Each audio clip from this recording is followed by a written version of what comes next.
Up front, I would like to ask if Pakistan has shot itself in the foot by botching up an attempt to detain 2 Indians on trumped-up espionage charges. This is the big question. One look at the hard facts, and you will perhaps need little convincing on this score.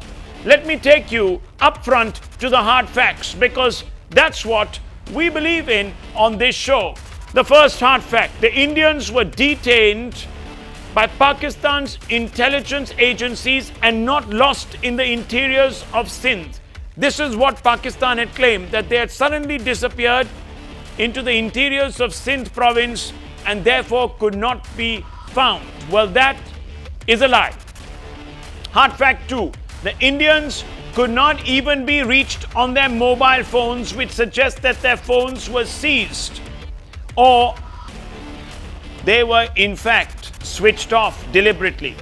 Hard fact 3: if Indians were traveling to the interiors of Sindh, their passports would have been stamped with the appropriate visas, because when you go to Pakistan, you cannot move between cities, you cannot leave a present location that you might have taken permission to be in until you get documentation to do so. And therefore, if you still doubt the hard facts, then sample this statement from the Indians who landed back today, because it blows Pakistan's cover through and through. वो आए कहने के वो नाजिम साहब का है, वो नाजिम साहब संजय के लिए गए थे, वो आ गए। खैर वो कहने का आपकी कुछ कमी है, आप यहाँ आइए। मेरे पैरों तले ज़मीन निकल गई, मैं क्या करूँ, कहाँ जाऊँ। सब वो सवाल जवाब करने लगे, वो जो थे, क्या चक्कर आखिर की मसला समझ ही नहीं आ रहा मेरे। और वो सब घेर लिया मुझे चारों तरफ से 8-10 आदमियों ने। तो वो फिर आए, वहाँ एयरपोर्ट पे हमारे भांजे वांजे और भी सब अजीज़ वगैरह आए हुए थे, तेलुगु कर दिया था। तो हमें दूसरे रास्ते से ले गए निकाल के। और फिर ऐसी जगह थी, कपड़ा डाल दिया मेरे ऊपर, सर के ऊपर। वहाँ फिर एक कमरे में ले गए, वहाँ पर काफ़ी दूर थी जगह कराची से। There you go. You heard it straight from the horse's mouth. The moment he landed back in India, he blew Pakistan's cover, and with it, Pakistan's web of deceit. What was Pakistan saying? Pakistan was saying that these 2 individuals had somehow fallen off the face of the earth because they had ventured too deep into the backwaters of Sindh, and therefore were in such a remote location where even their mobile signals were inaccessible. That is a patent lie. And the big question therefore arises: has Pakistan shot itself in the foot by botching up an attempt to detain 2 Indians on trumped-up espionage charges? Let's put this question out tonight. Joining me, Tariq Pirzada from Pakistan, RSN Singh, as also Maruf Raza, consulting editor here at Times Now. Maruf, how do you view what has actually transpired here? What do you think happened? Well, Rahul, you've given you've given the facts which already complete half the picture. There are 2 or 3 other observations I want to bring out. One is that in Pakistan of late, there has been an increasing amount of intolerance to the Sufi culture that predominantly still dominates a lot of Muslim sentiment across North India. It used to dominate also in parts of Pakistan, but over the last 2.5 decades, we've seen a great amount of influence and pressure coming in Pakistan at various levels of society, that Sufi elements are seen to be detrimental to the narrative that is now emerging in Pakistan, which is more Wahhabi, Sunni, Saudi Arabia influenced Islam. So therefore, to start with, these people must have been viewed with suspicion.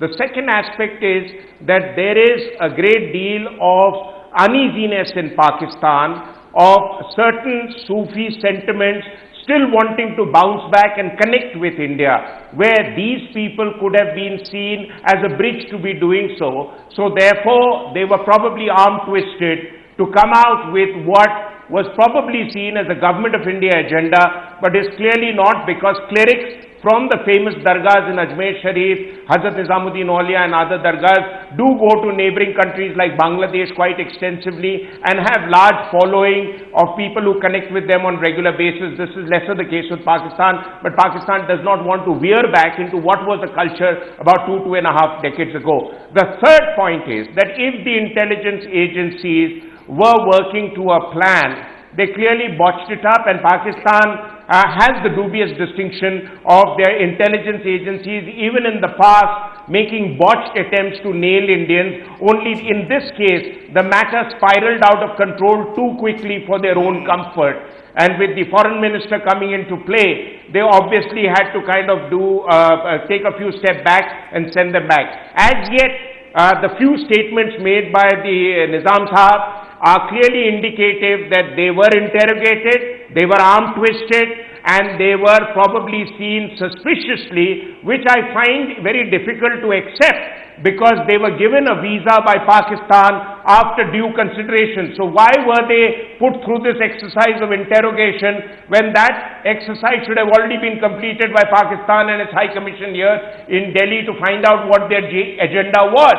They were clearly well connected there. They had hosts there. This is how this whole game works of religious tourism. Yes. So I don't see what they were looking out to achieve other than to try and establish and send a message to India that Pakistan is not conducive anymore to the Sufi connect that was with Pakistan and India 3 decades ago. Very interesting. Very interesting. Tariq Pirzada, not only have the Pakistani establishment obviously proven that it is becoming ridiculously intolerant to the farcical point of trying to abduct 2 Indians, but also you have come out and proven that your attempts at trying to frame Indians to fit your narrative that India spies on Pakistan has backfired. So on both these cases, you have fallen flat on your face, Mr. Pirzada. Well, you know, I don't know whether India has fallen flat on its face or Pakistan. I think India has fallen flat on its face. The reason is this. Remember one thing. When a Muslim comes from India into Pakistan, he is treated as a good Muslim brother. He is Really? not treated as an Indian. Really? India's nationhood is a force, and we all know that. And so the reality is, this is not the first time. Falling apart, even as we speak. All right, the Baluchis are up in arms. Let me just finish. All right, I'll come to Assam, I'll come to Indian held Kashmir and other issues later. Let me deal with the Nizami issue. You see, these great people representing a great dynasty, that has been spreading light and guidance and patience and tolerance and love for centuries. Pakistan, every single Pakistani, whether he is from an agency or is a citizen of Pakistan, they all love the family of Hazrat Nizamuddin Aulia, and this is a thing that Indian culture lacks. This is something that Indian culture lacks. So much so that you abducted these 2 individuals and scared the living daylights out of these people. Shocking. In which country does this happen? One thing? If you love Indian Muslims so much, why did you put a black hood over their heads? Why did 8 people pounce on them, shove them into the boot of a car and take them off to some isolated area to interrogate them? The agents. What are you saying? When they were in Pakistan. What are you saying, sir? When they were in Pakistan.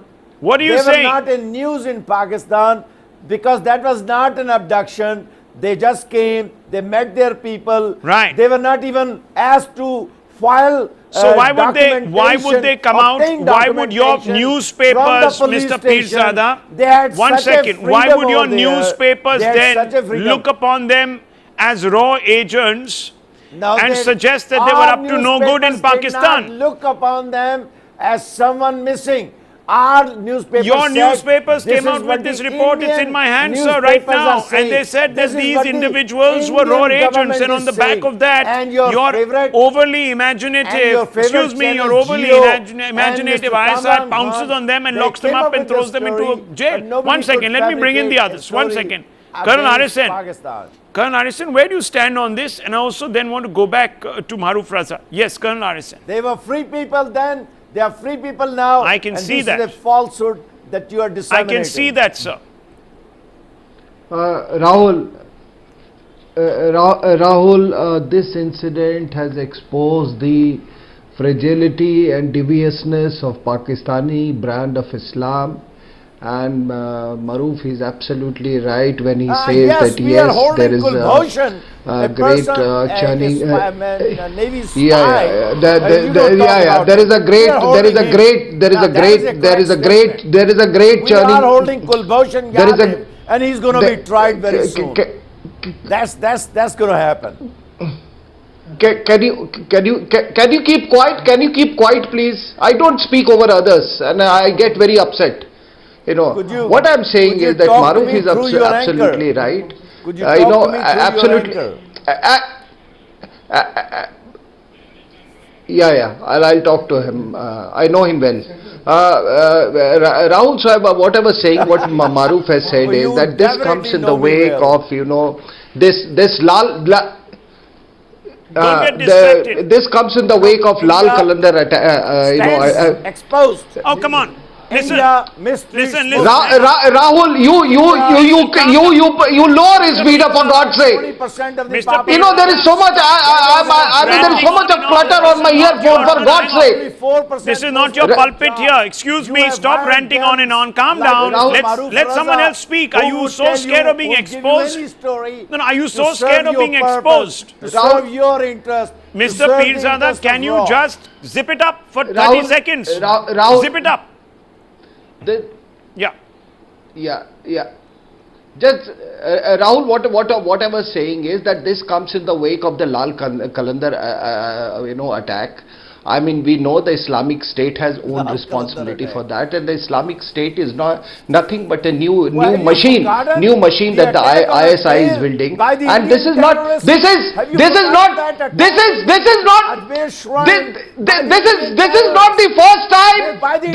the first time this has happened.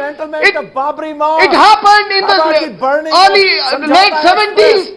Do you guys have any conscience? Rahul, I cannot participate in this debate. Mr. Rahul, I Pirzada, cannot participate in this debate. You are Mr. No. Pirzada, could you please zip it up?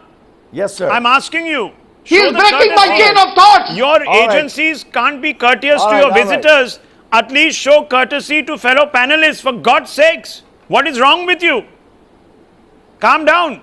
Well, here is what is wrong with you. Oh, come on, You calm have a down. raw agent. Give somebody, Just, 20 plainly- seconds. Oh, first stop sipping your tea. Uninterrupted Prior to time. him, You are Mr. not a Maruf gentleman. Razak You did- don't know how Excuse to me, Mr. participate in a Pirzada. debate. Is a- Excuse me, happily Mr. sitting away from Pirzada, tea. calm down. Visitors from India. Can you give Nothing somebody else. 20 Rahul, seconds, or do we need to Rahul, now, Muslims excuse from me, India. do we just And we need to love lower your Muslims from faders? India. I think we'll just lower your faders and you can sit there, keep sipping your tea or what have you, and there's no point.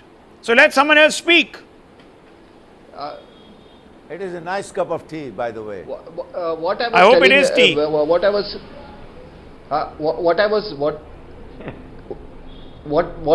was saying, Rahul, that this whole process of this Wahhabization of Islam started during the regime of Jia. And he was the one. He made a very famous statement. Yes. And let me tell you, this Lal Kalandar thing, Reshma was already in controversy for having sang that song Damada Mast Kalandar. And in one line of that song, it is Alida Pehla number. Now Alida Pehla number is the principal difference between Shias and Sunni. And Ziaul Haq made a famous statement. I remember He said that the Iranians, if the Iranians were to become, were to, follow Indian civilization, Indian civilization, they would still be Iranians. But if we Pakistanis were to be consumed by Indian you have a civilization, situation we will. where you can't tolerate different doctrines in Islam. It's a comment on Pakistan. 1 second, Maruf Raza. Let me call you in here. Oh, Maruf Raza. This suggests Rahul, this is a conspiracy against me. I am not Deep being allowed to insecurity. speak. I am not being allowed to insecurity. speak. Deep insecurity, sir. Maruf Raza. let him speak. We'll just lower your fader. We'll lower your fader when you're blathering on and on. We'll lower your fader. Let Mr. Maruf Raza come in here. Yes.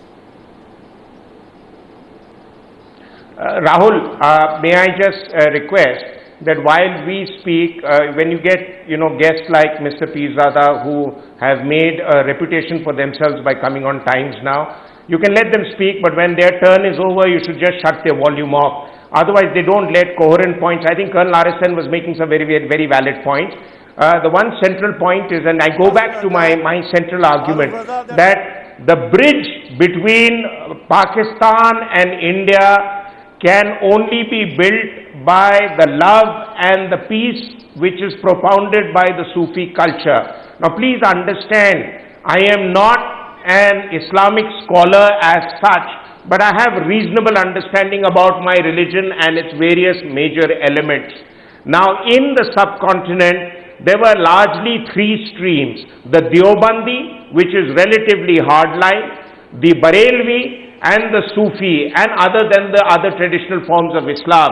With the coming in of Wahhabism, the Deobandis and the Wahhabis married together principally and created the widespread culture in Pakistan, which is the culture of intolerance, which goes against the very grain of Islam and certainly of Sufism. And that is where Pakistan is very nervous about the revival of the Sufi links between Pakistan and India. The second point is that Pakistan has a dubious track record for trying to nail Indians, and if Mr. Pirzada has his way, every Indian would be a raw agent, which would make 1/6 of the world raw agents, which makes India having the multiply largest intelligence agency in the world. So quite clearly he's talking through his hat, though he's not wearing one. And finally, and most importantly, please understand that Pakistan is very nervous about India wanting to engage with the other elements in Pakistani society, which have been given to understand that in India, Islam is non-existent. In India, Islam is not tolerated by India's secular credentials and culture, and the moment that gets established, then it becomes a problem for Pakistan to justify their own creation. This was a question that was raised at independence, that why create a secular Pakistan when Jinnah Sahib gave his first speech? Because if you create a secular Pakistan, then why have a Pakistan? Absolutely. Because there already existed a secular India. Absolutely. And Sufi saints and Sufi traditions justify the secular credentials of India, which goes averse to Pakistani narrative today. Absolutely. Pirzada, Mr. Pirzada, let me ask you, and obviously this is what has rattled the Pakistanis so much. You have two Indian clerics who go there, who subscribe to a different view of Islam, and in your panic, you decide to try and apprehend them and frame them in a big conspiracy theory which absolutely falls flat. It was supposed to rise up like a souffle. It falls absolutely flat, and you look silly. You have egg on your faces. And I'm asking you, Mr. Pirzada, was that the attempt, and has it gone wrong? Simple question. Simple question, sir. All right, here is the answer. Okay. Once, can you repeat your question one more time? No, because you were so hysterically shouting over me. You were so hysterically shouting over me that you couldn't follow the question, and that's what I'm telling you. You are not even part of this debate at this moment. Could you show your brilliance and share your question with me? So let me ask you, are you so insecure that you needed to frame two innocent Muslim individuals, citizens of India, to prove a point, a larger point? Is that what it was? Here is the answer. Here is the answer. You see, India is a state that is being governed by the extremists and the intelligence agencies, and it's a corrupt state, as it has recently been explained by the Transparency International. It is number one country. I think you've read the Pakistani paragraph there, and you've got confused. I mean, what is he saying, Rahul? Nonsense. I mean, Rahul, I don't know, sir. I hope you were just completely drinking lost tea it. from that Mr. cup, and it wasn't Pirzada, anything stronger, because it seems to me, sir, that it's given you a real kick. You've lost your sense of rationality. Absolute. I mean, Rahul, this guy is completely lost. Absolutely He's cuckoo. insane. Why is he on the show? I don't know. It's a good question. I think, you know, Maruf Raza, you asked actually the question of the century. Why is he on this show? I think we have a situation now when individuals are perhaps prepped by the ISI, and I've suspected this for a long time. They have been prepped by the ISI to come out here and spew all sorts of rot to confuse, obfuscate, and I think this is an individual who has taken a briefing. Tariq Pirzada calls himself a defense analyst, has perhaps taken a briefing right now before he came on to this show from some deep source in the ISI, and is therefore reacting in this manner, not allowing anyone else to speak, and is in fact becoming a pathetic ambassador for his intolerant country. I think this is what it is. We'll end this debate here because I don't see any point. But I want to go across once last to Colonel I have not been allowed to talk. Yeah, Colonel Arison, I want to come out to you one last time to give us a small idea of where things will move from here. Okay, here is the answer. If you have No, things are getting worse. Now let me tell you, I mean, I have got very little time, as you say. Now what Maruf said about, Devbandis and Pakistan pursuing that Devbandi brand of Islam because they are the ones who are providing those, those recruits for jihad. Yes. But let me tell you, the Barelvis today, who are known for, were softer and syncretic Islam today, are today spearheading the entire, blasphemy agitation in Pakistan. In Islamabad, there was a big gathering. They brought the whole capital to a screeching halt. On this during the making of a memorial in the name of Mumtaz Qadri. Yes. Mumtaz Qadri who killed Salman Taseer. And do you know Salman Taseer? Salman Taseer was not killed because he had insulted Prophet. He had killed because he had questioned the blasphemy laws. So that is what Pakistan has come to, and obviously this is going to have an impact on India. And the state there is patronizing one kind of Islam. Absolutely. And that is why these people were detained and questioned by the ISI. Well, this is a warning. It's a clear warning that should go out to all Indians who are traveling to Pakistan that they could end up for different pretexts in the clutches of the ISI and in a cold cell in Pakistan because they have become so desperate, so shaken by India's progress that they will do anything in the book to try and stymie it. We will leave it at this.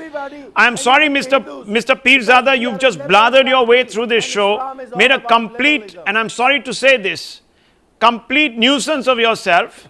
Your country makes a nuisance of itself at our borders and internationally, and you're a fitting ambassador of that kind of tradition. We leave it at that. We move on to the other big stories on India Upfront.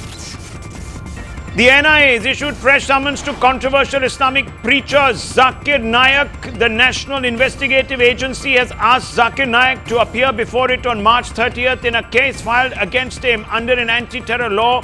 NIA's FIR against Naik alleges he incited Muslim youths to commit unlawful and terrorist acts. And the centre has filed a counter affidavit in the Madras High Court in the Jayalalitha death case. The centre has put the onus on Tamil Nadu government, saying that providing medical care to a chief minister is the state's responsibility. We move on.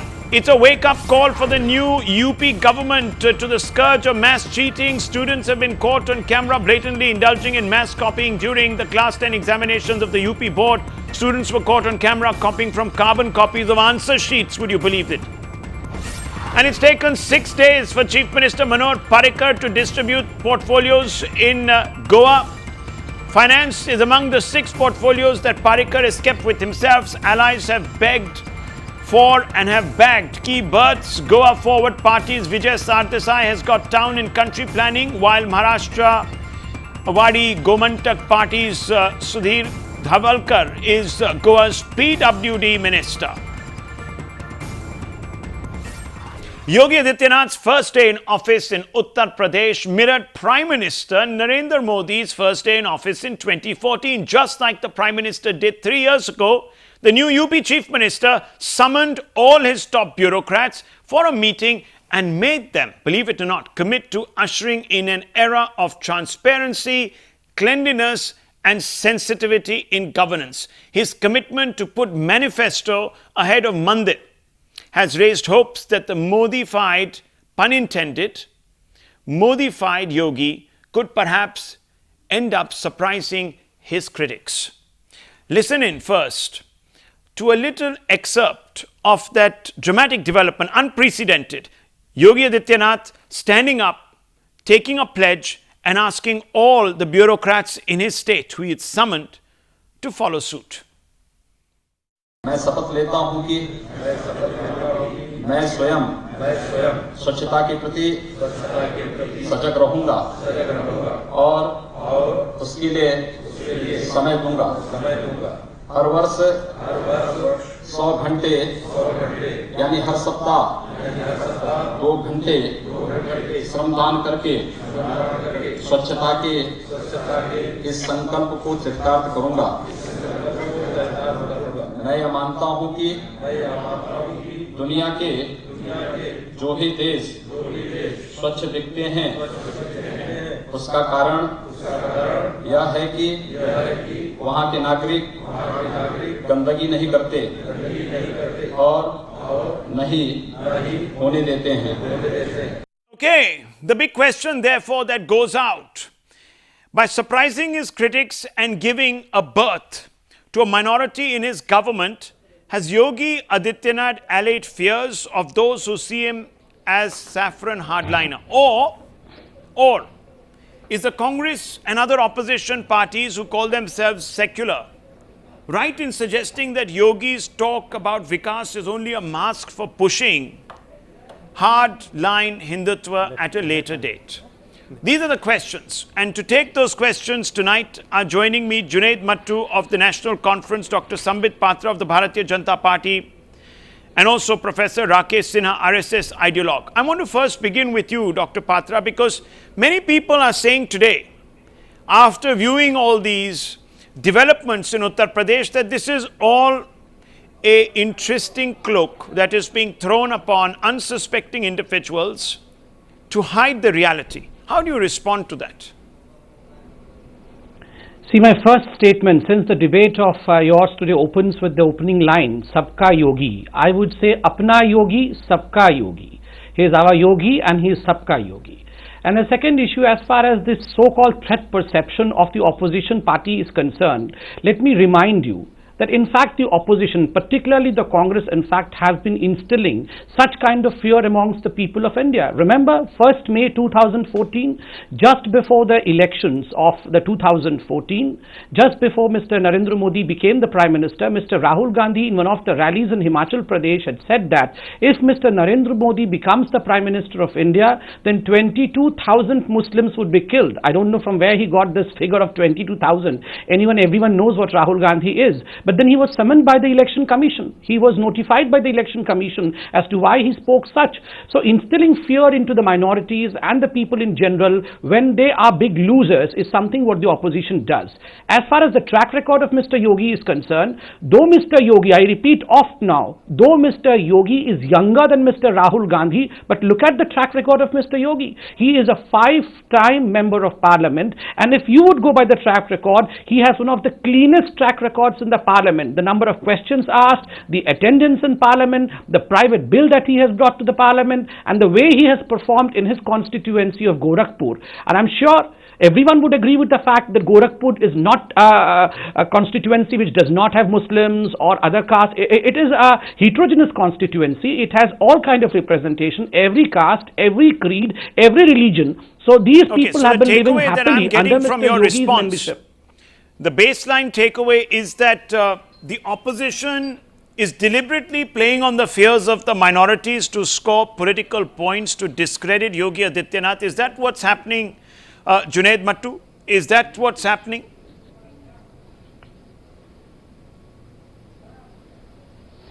Absolutely not. I know that whatever I say will be looked at, mere politicking by my friend Sambit. But let me try to speak not on behalf of the Muslims of India, because I don't hold the mandate to speak on their behalf, but as an Indian Muslim. When Sambit talks about the opposition trying to instill fear into the minds of the minorities, why don't we remember that video footage when Yogi Adityanath says वो हमारी एक लड़की उठा के ले जाएंगे, हम 10 उठा के ले जाएंगे, वो 10 उठा के ले जाएंगे, हम 100 उठा के ले जाएंगे और एक नई जाति का निर्माण करेंगे. These are his words. And there are other comments like this. He supports Trump's Muslim ban. He says that Muslims have to adhere to the Hindu culture in order to be Indians. And, being a Hindu and being an Indian are synonymous. Invariably trying to say that if you are not a Hindu, you are not a true Indian. These are things that trouble us. And if you try to, suppress our questions, anxiety and apprehensions by saying, who is Rahul Gandhi? I don't hold Rahul Gandhi's brief, but I speak as an Indian Muslim. I speak as somebody who objects to polarization of any kind, divisiveness of any kind. No, but that when could you be say that being an Indian and a Hindu are synonymous, you try to...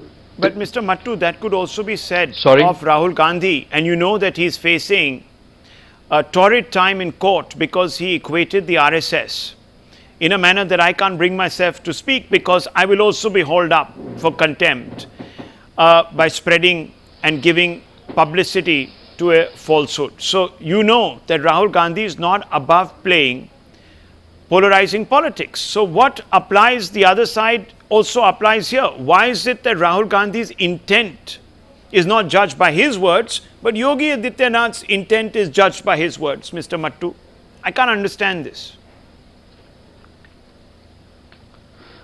Well, Rahul, I don't hold Mr. Gandhi's brief, but let's be very honest. If you are equating somebody who says that if 10 Hindu girls are married to Muslim boys, we will forcibly marry 100 Muslim girls. If you equate somebody who says that despite being a 4-time member parliament or a 5-time member parliament, somebody who has that bent of mind, who doesn't have control over what he says to that extent and can hurt the feelings of a community, if you equate that with what Rahul Gandhi says, you are being highly unfair. I don't hold his brief. The Hindu community, but in order to exonerate Yogi Adityanath, on the face of it, an agency, a cultural agency, which a large number of Hindus subscribe to, ascribe to and believe in, to terrorists and killers, then can I please? How do you draw this distinction? Okay, Dr. Patra, you want to respond?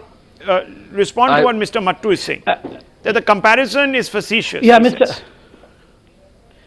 Mr. Mattu is absolutely right when he says that he does not hold a fort for Mr. Rahul Gandhi. Nowadays, no one wants to hold the fort for Mr. Rahul Gandhi. But I'm sure that Mr. Mattu would answer my question if I say that I have a question on Mr. Farooq Abdullah. He's one of the top bosses of your party, and very recently Mr. Farooq Abdullah's 2 statements, you can please explain me those statements, when he said that POK Hindustan ke baap ka hai kya? Is Hindustan baap ka hai ye POK? And the second statement was on stone pelting, where he went ahead to say that stone pelting is protecting Islam, is based on the ideologies of Islam, and the army chief should not have spoken the way he spoke. So naturally, though you do not hold the fort for Rahul Gandhi or for Islam, but when your top leader Farooq Abdullah was speaking as a mentor of Islam of sorts, when he was saying that stone pelting is Islamic and it is the ideology, would you justify that? No, answer. It's an important question. Both your statements are completely wrong, and if Times now had the time, they could play the footage and prove it. But I know even if they had the time, they wouldn't prove you wrong. Dr. Farooq Abdullah never said that stone pelting is a duty. Let me finish. Let me finish. 2 very defamatory statements have been made. Let me finish. POK? You talked about Dr. Farooq Abdullah. Both the statements He never said POK Hindustan के बाप क्या है. The statement was POK आपके बाप का नहीं है और POK किसी के बाप का नहीं है. POK किसी के बाप का नहीं है. POK किसी के बाप का नहीं है. Mr. Mattu, now you're hair splitting here. An enormous difference. No, you're hair splitting. Enormous Come difference. on. आपके किसके बाप का? No, I'm not hair splitting. And about the stone pelting Are you suggesting he was lecturing Pakistan? He never said stone pelting. No, he was asked a question. He was asked a leading question by the journalist. Let's stop heckling. आपको क्या लगता है भारत को POK को ले लेना चाहिए? तो he said आपको क्या लगता है? आपके बाप का है तो ले लेंगे. BJP on this panel. नहीं सर, ऐसा मत कहिए. देखिए, Mr. Mattu, Rahul, don't fall back on that underhand tactics. Please don't fall back on that underhand tactic. It doesn't behove you. No underhand tactic. We are having look. You can deny. You can't be selective in the facts you want to highlight. Have an open mind. We are having an open discussion. I am not going to do anything to you. Allow me to You're not going to do anything to me. I am telling you both statements. I am telling you both statements that Sambit Patra attributed to Dr. Farooq Abdullah were wrong. He never said stone pelting is a duty or an obligation in Islam.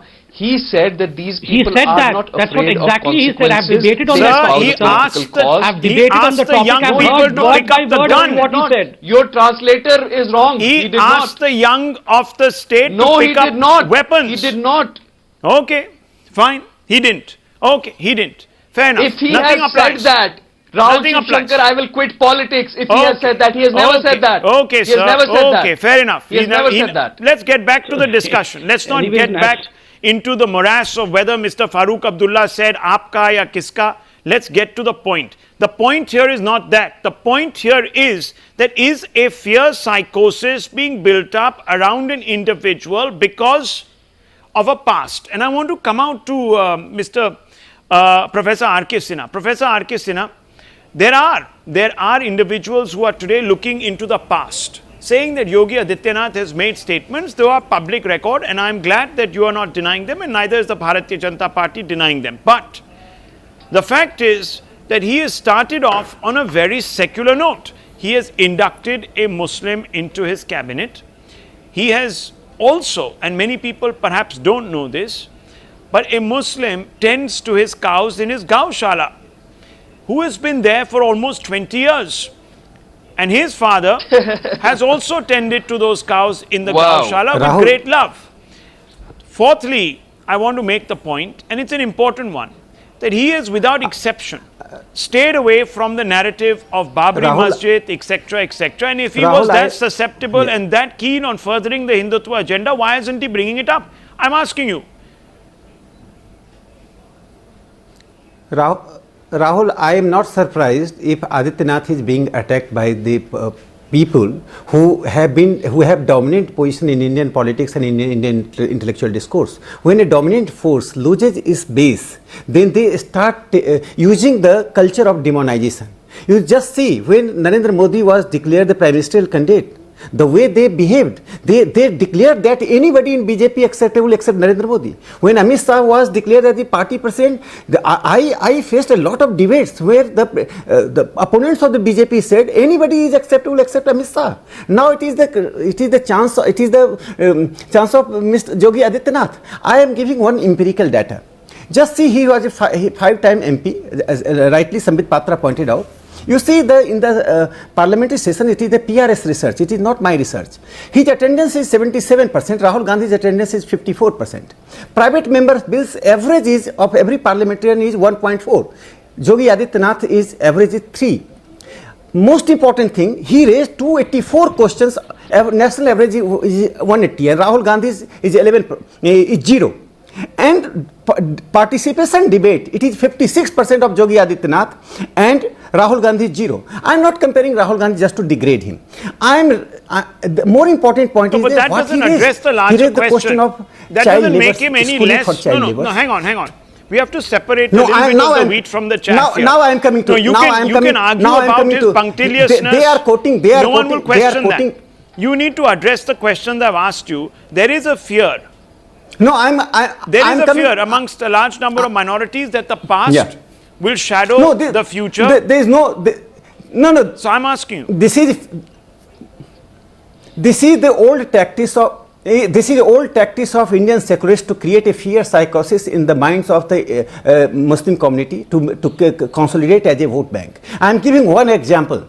V.S. Achuthanandan was what Adityanath raised the issue of love jihad, and V.S. Achuthanandan, the CPM member, the Chief Minister of Kerala, on 26 July 2010 in Delhi, in a press conference in Delhi, in the national capital of India, he said Kerala's demography is being changed by money and marriages.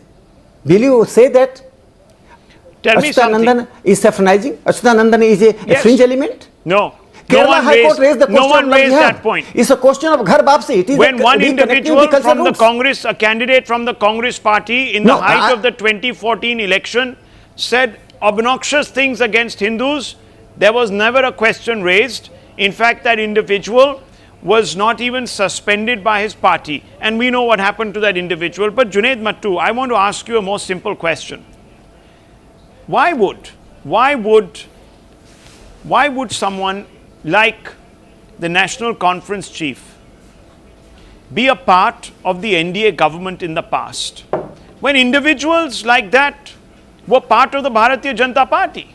The individuals that you today chastise as individuals who are desperately against minority interests. Why were you part of the NDA government at that time? At that time, an individual who led the Rath Yatra, who was stopped by Lalu Yadav, was the Deputy Prime Minister, but you didn't have problems. There is a very simple answer to that. No, you didn't have problems. You took the fish and loaves of office. There is a very simple answer. The same Omar Abdullah who's raising questions was a young minister at the centre. Well, why? You've answered your question yourself. Why? You have... Can I answer now? Yes. You know, Rahul, again, before you interrupt me, I know that, you know, it is very important for you to paint Yogi Adityanath in the right light, and I won't be a hurdle in that, but please let me have my say when I say that Prime Minister Vajpayee was a Prime Minister under whose rule somebody like Yogi Adityanath would never become the UP Deputy Chief Prime Minister. Minister. He's the same Prime Minister who went to Gujarat and told Narendra Modi to follow the Raj Minister Dharma. L.K. Advani was one of the accused in the Babri Masjid demolition case. You had no problems.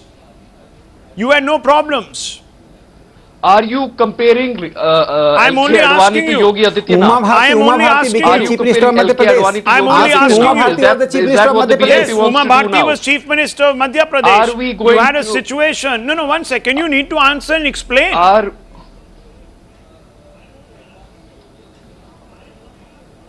No, ask him about the Farooq Abdullah's statement on India's unity and integrity. Time and again he says that POK is not the part of India. He becomes the representative of Pakistan in India. I think having Farooq Abdullah in this country, we don't need the investor of Pakistan. I'm only calling out the hypocrisy of the National Conference. Its leader tweets on the day Yogi Adityanath is picked and takes a pot shot at Mehbooba Mufti for allying with the Bharatiya Janata Party.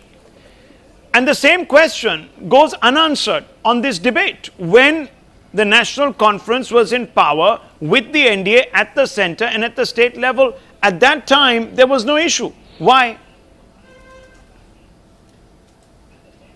Not at the state level. I know you're very poor at political history. Not at the state level. You've never been in an alliance at the state level with the BJP. Sir. It was an alliance at the national level. At the centre. Talking about why... Yeah, I answered your question with a small correction. Okay. Stomach that correction. Fact of the matter is that our alliance was with a statesman like Prime Minister Vajpayee. We have said it repeatedly. This question has been asked repeatedly, and we've answered it repeatedly in the same answer. Prime Minister Vajpayee was a statesman. He was a visionary leader. He was progressive. There were individuals. His politics was not based on communal polarization. He would not make a man a Chief Minister of India's most popular state who talks about हम उनकी लड़कियां उठा लेंगे. नहीं, आपसे मैं सवाल पूछ रहा हूँ. Satisfy your conscience? Does that satisfy your conscience? You never felt it necessary when LK Advani was made Deputy Prime Minister. No problem. No problem. He might be when he was Home Minister. No problem. जो लड़कियों को उठवाने की बातें करते हैं, क्या आप उनको मुख्यमंत्री बनाएंगे? जो लड़कियों को उठवाने की बातें करते हैं, क्या आप उनको मुख्यमंत्री बनाएंगे? क्या ये विकास है? क्या ये सबका साथ है? Can I please come in, Rahul? They will, if they marry 10 of our girls, we'll marry 100 of their girls. No, sir, don't and keep, ek you know, nayi you're jati ka sounding vikas like a karenge. stuck, Is this broken the man you record, want to not lead answering UP? my question. Not answering my question. Can I please and you know come, what Rahul? came of it? Because that yes, record is Dr. not what Patra you wants like, to Rahul come in. discussing the anti-social That is elements. not Dr. what Patra our wants to come in. should not be shouting over each You are other. not- not addressing the Otherwise, listening otherwise committee. the viewers Glorify would not Yogi understand anything. Adityanath. We should not Dr. shout over each Patra. other. Please allow others a to speak cheerleader also. for the Yes. BJP. Okay, let's listen in. Please. Let's listen in to the other side. Thank you, Mr. Thank you, Mr. Junaid, that you hold Mr. Advani and Mr. Atal Bihari Vajpayee in high esteem. Thank you so much. But let me come back to 2017 and let's discuss Uttar Pradesh. See, we have to be extremely candid in confessing as to what was the ground report in Uttar Pradesh. The issue is those sitting on the ivory towers, meaning some journalists and some opponents of us, opposition party leaders, they could never see what was happening on the ground level. What was happening in the ground level? First, today we are talking about instilling fears among the minorities. Absolutely not. Mr. Yogi Adityanath spoke about Sabka Saath, Sabka Vikas in the first instance that he got to address the press conference. Now, what was happening in the ground report was during the UP elections, you put on the television channel and the debate would begin by saying he not say that 18% rising Muslim population is alarming? and they would decide as to who would form the government. That was the kind of narrative in Uttar Pradesh. Go to police station, rather than giving you justice, there was discrimination at the police station based on caste, creed and religion. Appeasement was at its top. So naturally, all these had instilled a sense of fear in the majority community as well. And this is what the opposition, despite knowing the truth, are not ready to accept. All these parties, be it BSP, be it SP or the Congress, they had come together and they were only appeasing the Muslims. In the morning, Mayawati ji would come out and hold a press conference saying that I appeal to There the were Muslims. 6 serious that they should not incidents waste of their communal votes. rioting in Uttar Pradesh under the Samajwadi Party. I didn't hear any of the so-called secular parties leading marches through the campuses of Indian colleges up in arms against what was happening under Samajwadi Party's rule. They did that when it came to Gujarat. Not that one should be apologetic or in any way, one should try to condone what happened in any other state of the Indian Union where Indians turn against Indians. It is absolutely reprehensible. But somewhere along the line, we have to call out the selectivity of some of the Indians' political class. And here is an absolute case. Now, one just hopes, and I want to bring in Mr. R.K. Sinha. Professor Sinha, I just want to ask you, looking ahead, are we seeing an individual who is changing his colors, or are we seeing an individual who is pulling the wool over our eyes so that perhaps at a later date, he can return to an agenda that he holds dear to him? Simple question. No, I think our agenda is secularism. That's reinventing Indian secularism. Their agenda is pseudo-secularism. There is a fundamental difference that they have borrowed the European model of secularism, which came due to the conflict between church and state. Our secularism has historical roots that goes to thousands of years. Ekam satyam vipra bhuta vadati. So these people have been groomed under the European model of secularism, where institutionalization of majority and minority. This mandate has demolished the vote bank politics. So demolishing vote bank politics is not counter-polarization, it is a democratic consolidation. So you should thank the democracy. That democracy gives you lesson that for a long, polemics and identity-based politics cannot be durable. And that durability has been questioned by the UP's mandate. Second important thing is that you just see in UP, the castes have been mortgaged by different political parties and leaders. This caste belongs to this party, this caste belongs to that individual. Okay. That has been demolished. Okay, So well, democracy is marching we will have from to see. Reactionary to We will evolutionary have to see process. if this thesis And bears out. because they are being demolished. We will judge so Yogi Adityanath by his using the practice actions, of culture and of we will hope demonization. that the statements he's made in the past were aberrations. One But can only not by hope his for words. that. But not by his words. Yes, we will hope. But not by We his will hope words. that his statements of the past were aberrations, and that they will Everything not he has guide said his actions. the slate is clean. No. Look, the slate is clean even for Rahul Gandhi today. So let's not harp on that. The past is the past for now. What has happened can't be reversed. The people have actually elected for democratic consolidation, in the words of Professor Sinha. So let's move on. Advice to you. Let's hope that the people have called Don't this right. support stone We pelters, are Junaid. nobody to stand in judgment. We've got it wrong. earlier. Let's just hope that the people have got it right. We don't support will stone judge. pelters, don't support bigots and communal We people will either. judge. That's my We will advice judge. to you. We will judge Mr. Yogi Adityanath by his actions. I think that should be suggestive really of where this channel stands with regards to Yogi Adityanath's politics, the BJP's politics Wow. and the opposition's politics. This We'll channel take a stands short in break. Nagpur. We return in just a few moments.